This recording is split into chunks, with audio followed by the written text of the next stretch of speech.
Пока их сверстники играют в компьютерные игры, эти ребята учатся военному искусству. От армейской выправки до тактики ведения боя. Но сначала нужно научиться гладить форму, подшивать воротнички, правильно заправлять постель. Во всем главное дисциплина. Это школа жизни только для сильных духом. Нравится вам здесь? Хорошо.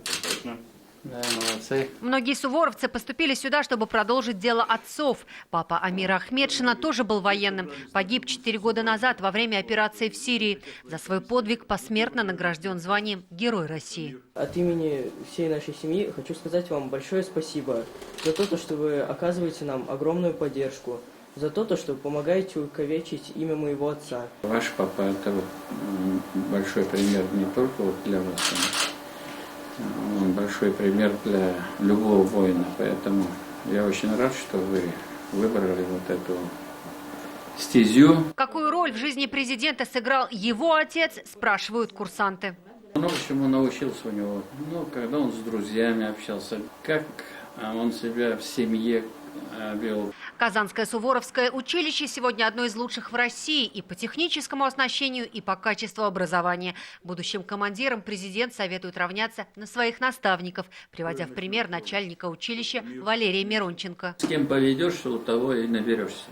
Вот это очень важно. Спасибо. Да, вот этим надо гордиться. У вас очень прекрасный командир главный, но он строгий, очень строгий, но вы должны учиться, каким должен быть командир. Достойных примеров в республике много, отметил президент.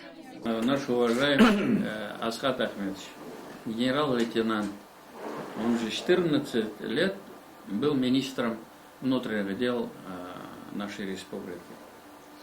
Это огромный опыт. То есть, чтобы стать генерал-лейтенантом и вот такую республику держать, нужен опыт. Уже со сцены, обращаясь к курсантам, Рустам Минниханов выразил уверенность. Если родину будут защищать такие суворовцы, за страну можно быть спокойным.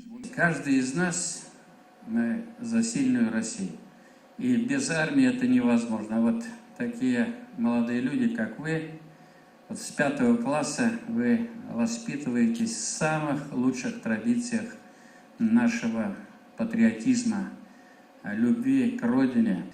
И вообще я всегда преклоняю голову перед людьми, которые посвятили себе защите Отечества. Начальник училища рассказал, в чем главный секрет больших побед. Главное в любом бою, повседневной жизни, это, конечно, человеческий фактор, это люди.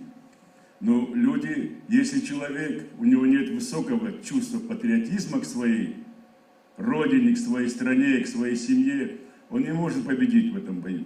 Я снова делаю шаг, я поднимаю свой флаг. Юлия Гоголева, Игорь Романов, ТНВ, Казань.